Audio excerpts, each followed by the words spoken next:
Right.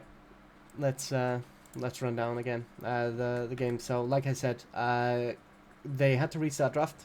They'd banned Ari B1, first ban.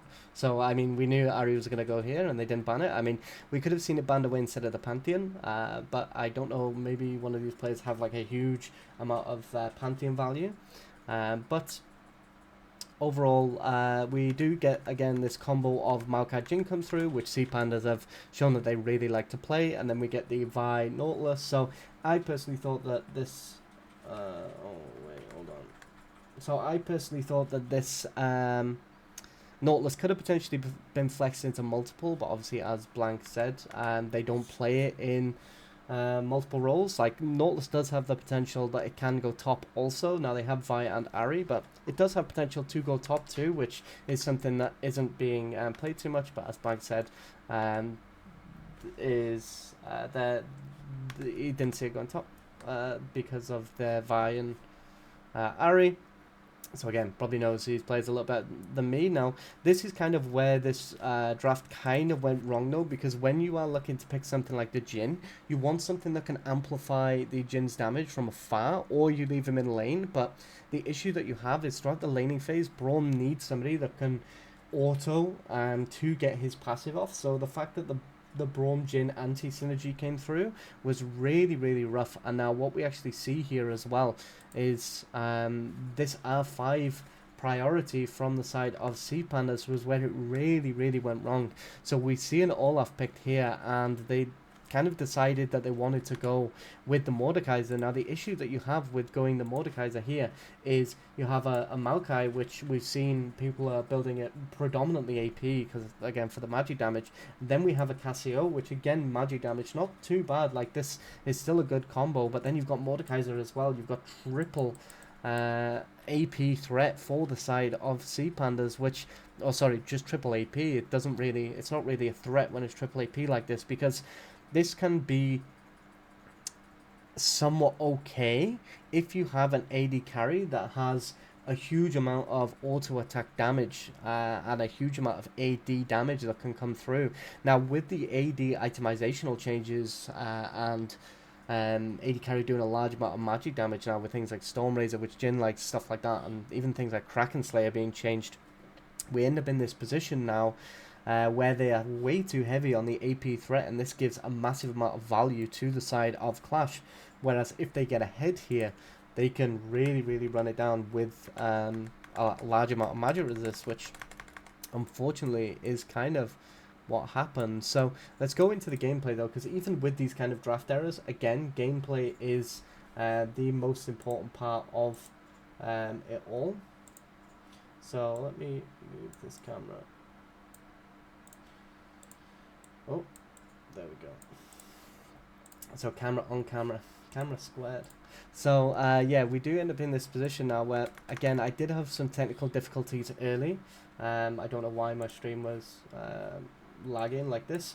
But what we see is we do get this kind of invade. Now the issue with this invade and the way it kind of happened is Nautilus was standing way too far back here. So they didn't actually get vision of them walking into the jungle for this kind of late invade until, again, it was too late, and the Vi solo starting allows them to just come in, kind of force her away and get the kill, which unfortunately that kill did go over to the Braum.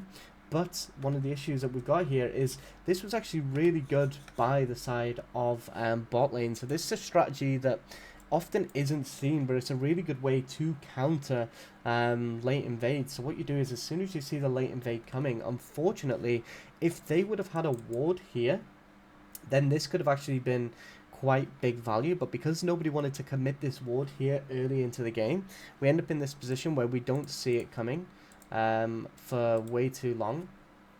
So, or maybe we saw it there, I'm not sure because I was lagging. But what you can do as bot lane here is you instantly push the first wave, and what that allows is for it to crash into the tower. They lose a full wave, and then they can choose to either fight you inside of bot lane when they're coming from the late invade, which then they lose a wave and you just need to survive, or they just go for the wave and just ignore you completely, and then you get the slow push come into you.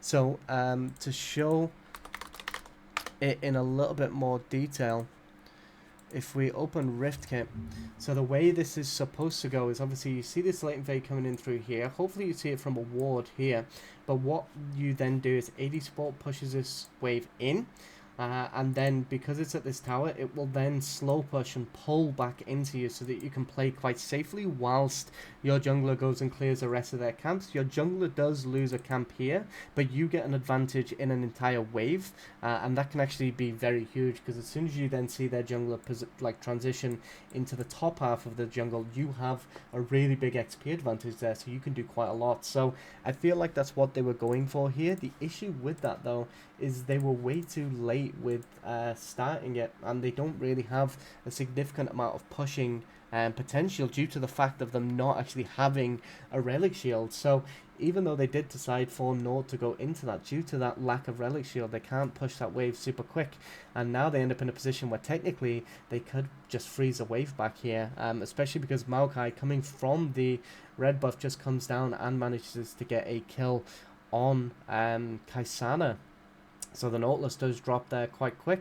Again, you do somewhat see the Braum passive issue coming into effect. They could have potentially killed off the Senna there as well if they did have that Braum passive. But overall, quite an aggressive early from the side of C, and it was looking really, really good. But then we did get this kind of, again, gank from the Maokai. So really proactive Maokai gameplay in this early game, which you do really love to see. Obviously, the grounding and the fact that Maokai can root inside the ground is what makes this such a really, really good 2v2 combo. It just means that if the Cassio lands her grounding in the right position, it could be super hard to actually deal with. So we saw a really, really big advantage coming through early, which was very good for the side of C. But again, the issue was the invade that came through, or the rotation from the Olaf that came through later. So I think this was roughly where I sorted out the technical issues. So this game one is a little bit rough in terms of visuals. So, but overall they did get a really nice early lead. And now what we do find is they do trade cross map, so they trade kind of the dragon for the Baron, which I really don't mind this, because when you have something like an Olaf that wants to snowball, wants to get to those big AP, those big magic resist items early, he ends up in a position where if you get him that Herald and you give that gold over to the Olaf, it can be really, really scary to deal with, and that's kind of what happened. Now, we see the more of Mortius Rush come through, which, again, good itemization from the side of Olaf. It gives him plenty of damage to work with, but also means that Sana can still do quite a lot. She has that big shield that can keep her alive very, very easily. Now, we do see the Maokai get caught for a Scuttle Crab here, though, which is really awkward. Now, this is another kind of disadvantage that you have with things like the Jhin, is you really do get forced to have no priority quite often due to the fact that you do run out of auto attacks quite easy. If the wave is kind of pulling into you as Jhin, it's not as bad because you can put your E down and clear it quite comfortably there. But when it comes to kind of going for prio on things like this crab, it becomes really, really rough. And Potato Claws, unfortunately, she gets absolutely one shot due to the fact that she is going AP. She only has a blasting wand at the moment. So again, no really resistances, gets forced away from that area and doesn't quite die, but again gets forced out really, really unfortunately.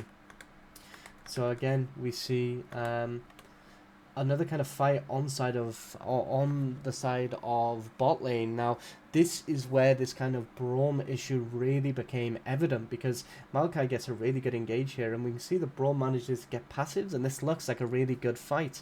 But here you can see that we just cannot proc these Braum this Braum stun, because we just don't have the consistent auto attacks to do that. So this is kind of where this mismatch of lane duel really comes in very evidently.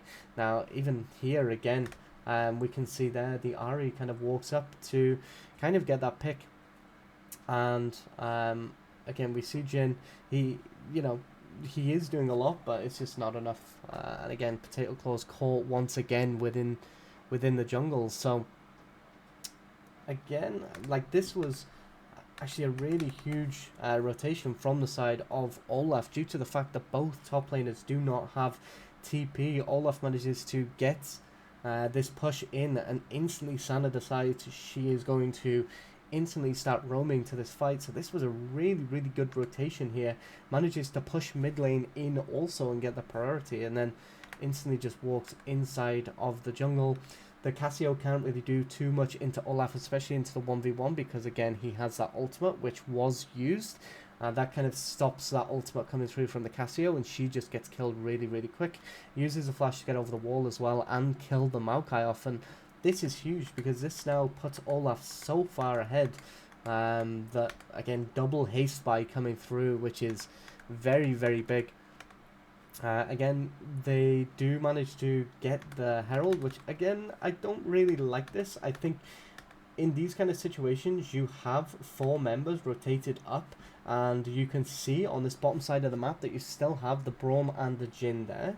So I really don't like that Qlash did allow C to get pressure on this Herald. I think one thing that often happens is sometimes teams will go for this second Herald, which isn't going to provide as much value as, say, a full clear into a tier 2 on bot side, something like that. But Vi does have some camps in this bot side to clear, but overall there's not really much risk of her coming here, and we end up in this situation where if they can jump on Herald and do a massive amount, they can actually they can just look to force the fight here very comfortably, due to the fact that, again, this bot lane did show down there. So a little bit slow on the kind of objective priorities, but overall not bad. Was quite comfortable.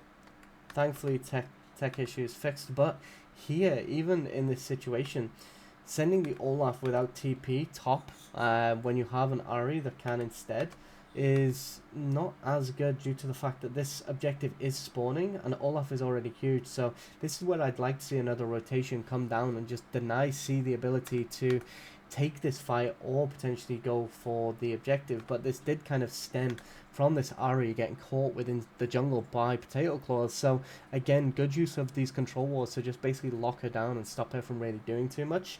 But we see the Senna being able to have a big effect from the backline, but with that TP and the Cassio coming later into the fight, it meant that they did manage to get a lot. Now, Olaf did try and get something on the Mordekaiser. Mordekaiser dropped very low in this situation and had quite a substantial kind of wave denied. But I think that if you're the Olaf here, you don't really care as much about getting a kill on this mod when you're already 30 or so CS up. You care more about just grouping with your team and forcing these fights, considering a large amount of the gold value is actually on you. So again, they do manage to get this dragon, which when you have a fed member like this, you do want to be looking to rotate with the member around the map and look for them to kind of get as much pressure as possible. But overall, really good kind of fight in general.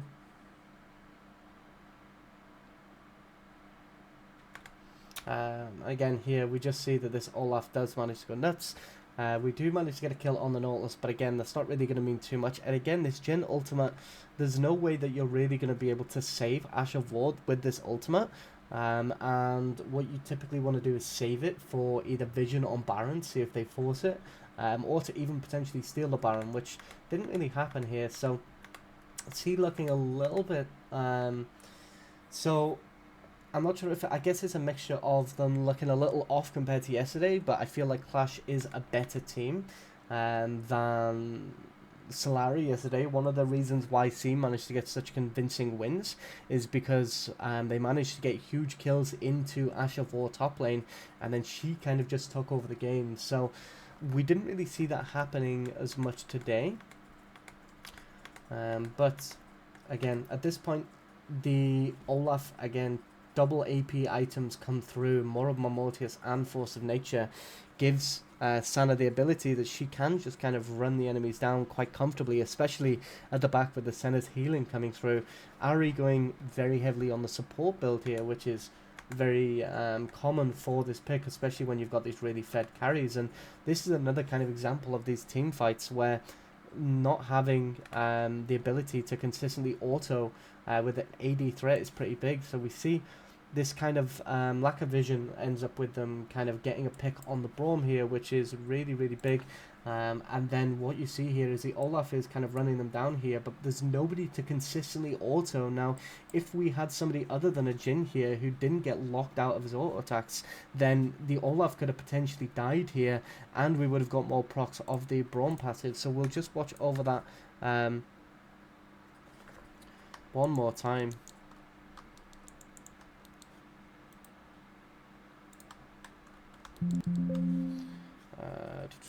One sec. So again, we do see this kind of whole team fight kind of go off, and you do have a lot of disengage, but Braum already died here, and well, also, sorry, already dropped really low. Does manage to peel these, but again, the Casio does get caught here, and you can see here there's a massive window of time where Jin just can't really get these auto attacks off, due to the fact he doesn't have any available. So you see this full shot come through on the Olaf, which put him really low. But one of the big issues that Jin also misplayed here is she didn't actually use her Gale Force early enough in that fight, so it didn't get that massive amount of execute on the Olaf, and he did manage to survive. So again, I think this fight could have very heavily gone the side of C if they just had a different ADC here. So again, awkward, very rough to run a Jin with this kind of composition, especially when you're running triple AP topside. So again, the draft did have a very heavy impact here, but I think also the way that it was played, Qlash did just kind of play this game better also. Now, I do think C had a lot of opportunities to do a lot here though, so that is, you know, something, but overall, yeah, I think, and even in this situation as well, see, we get these Braum stack, like, passive on people, but we just cannot seem to finish them off. Even here, see, like, Olaf does have ultimate available, but you can see even in this team fight, Olaf has the ability to just kind of run down the entire enemy team, does manage to flash away from the grounding, but here you can see Jin just cannot get enough damage off onto the Olaf, and this is super low. So the Casio did flash just a little bit too early. She was going to survive a little bit longer here and could have potentially got this kill on the Olaf before she flashed away, or just use ultimate just to get that extra damage off, which would have given 1,000 gold over and maybe allowed to kind of clear a little bit more. But Senna comes in later, and again, these stacks that she has acquired throughout the game just allows her to do a massive amount of damage onto the side of Casio. So again, very big fight from the side, very big game from the side of Qlash here, but I definitely think C have the ability to come back. So on to game 2, let's see what they vary. I think this draft really does need a bit of tweaking in order to be effective. I don't think they can just run the same kind of core as they did yesterday against a team like this. So yeah.